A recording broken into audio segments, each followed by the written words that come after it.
Hey everybody, thank you for joining me while we are waiting for the jury to finish deliberating and bring a verdict in the Diddy trial, where the prosecution has successfully proven that Diddy is very dysfunctional, but the prosecution wants more than that. They want to keep Diddy behind bars for life. The jury has a lot to sift through. The judge has like 65 pages of instructions and of course the original indictment to sift through. They're not looking at YouTube videos and pundits, but they got their work cut out for them. But as we're sifting through this case in the court of public opinion, what I'm seeing is that Diddy may have some saving grace in the very strange way that he behaved on these videos, because Diddy had a very particular way that he wanted things to go. Now, we have to remember that there are a number of women that charge Diddy. We have Bryana Bongolan, we have Don Richard, we have Jane, we have Cassie, we have Mia.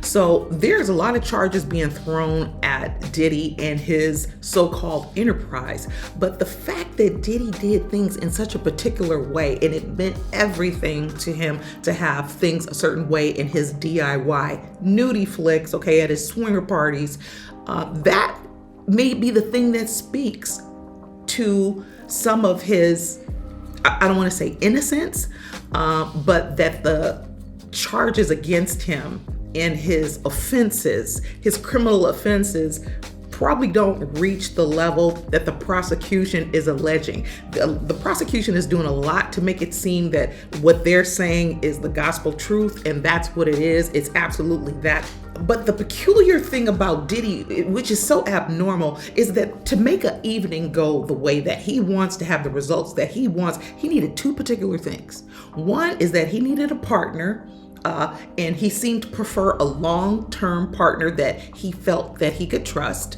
being the female that can go the distance, because everybody can't do that. And he needed another male to be involved. He didn't want a second female. He wanted a male involved. And on top of that, he wanted role play to be going on and for people to play these parts so that he can film them for his entertainment. And for Diddy's pleasure, it had to look like everybody was having fun.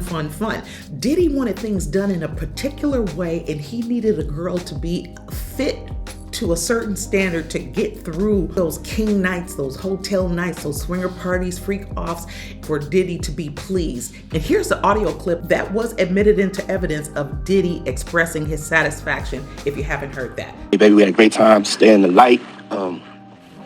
It's all good. Get your rest. You are the crack pipe. That's my new name for you, crack pipe. Or should I call you CP? But yeah, I want you to stay in the light. You know what I'm saying? We had a very, very good time together. Like so much fun. So much fun. Now go rest up, get in your bag. You know what I'm saying? Got your contract, find a nice little spot, put your mind at ease. And yeah, I had a great time. And I really, really want you to get some rest. I didn't know about you throwing up and all that. That's when I was like, hold up a second. All right, get some rest, baby. Love. So we can see how happy Diddy is when things goes his way. And if I haven't said it before, I am not the Diddy follower, but this case is so important and it has to be discussed because this is going to set a new legal precedence for sure. And it's going to go beyond the realms, beyond the gates of Hollywood and entertainment, because this case being put on is largely about a man who's very dysfunctional, a man that's very dependent on substances, a man that's dependent on that's built quite an appetite for the bizarre. A lot of us find that bizarre. A man that was prone to violence. He even struck out at other people. And that was demonstrated with Cassie at the Hotel Interconti, but that it even reached a federal level because there's dysfunction around the world in all kind of communities. It's not cool, but you know, it's another conversation why this even reached the federal level versus the street level with Cassie and her family, because if that would have been my family, my sister, my daughter, no. But that they recognized it as early as 2011, that Diddy was laying the hands on, it's just beyond. But just for the scope of this video and this conversation that I'm trying to have with y'all, and I want y'all opinion on this, so please let me know. I don't think anyone at the start of this trial really thought that we were going to hear, my jaw dropped when I heard the details about Puffy, Diddy, wanting a man there and wanting a man to engage and have pleasure. And then he comes up. I don't think anybody could have imagined that that was the case. I know this blew me away. It blew people away that I know, and had to blow the jury away, because we heard even the jury, they weren't sequestered, but they're not supposed to listen to this. But before they even were selected as jurors, this news was in the cycle about the Diddy parties.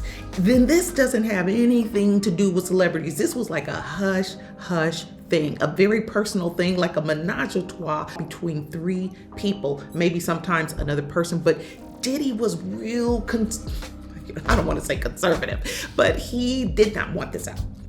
And he wanted to keep this going. This was his thing. So going back again to these other allegations from women that's saying, forget the forced labor for just a minute. I mean, that's all on the table. But them alleging that they were groped, that they were raped, which is all possible. It's all possible. But it's about the benefit, but it's about beyond a reasonable doubt.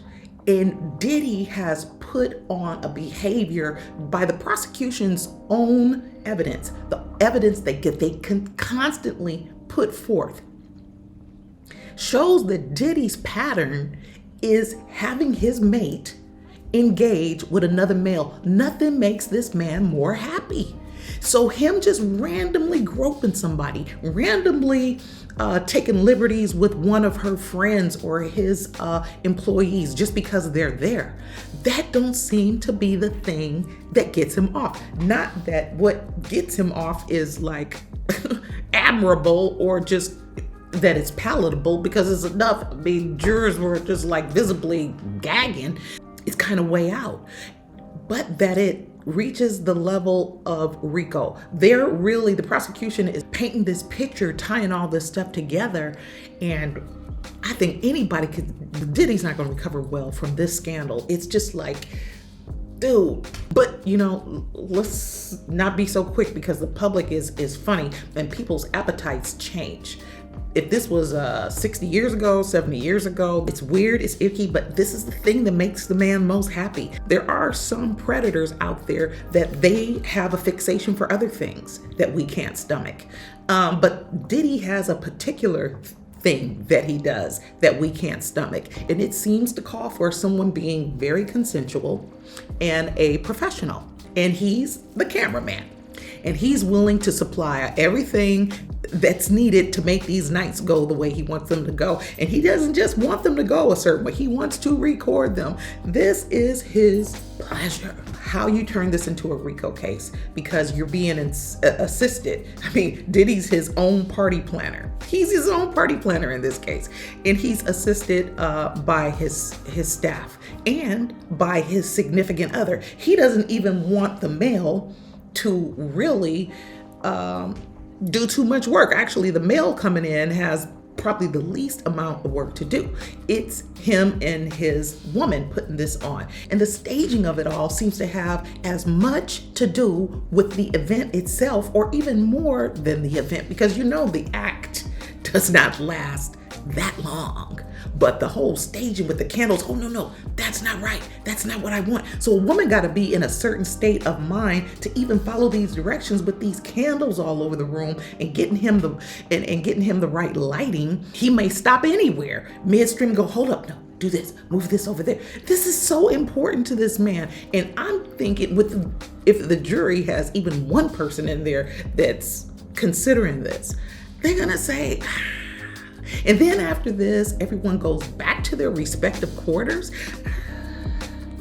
Please like and leave a comment, because that's the only way I can come back. And I think we should have this conversation. I do. I want to hear from you. And because it's just really an important conversation, because this is just going to be very impactful. Again, this is precedent setting. And I talk about other things, and I want to see you again soon. So let me know what y'all think. Thanks for stopping by. Till I see y'all the next time. Keep living your life like it's golden. Peace.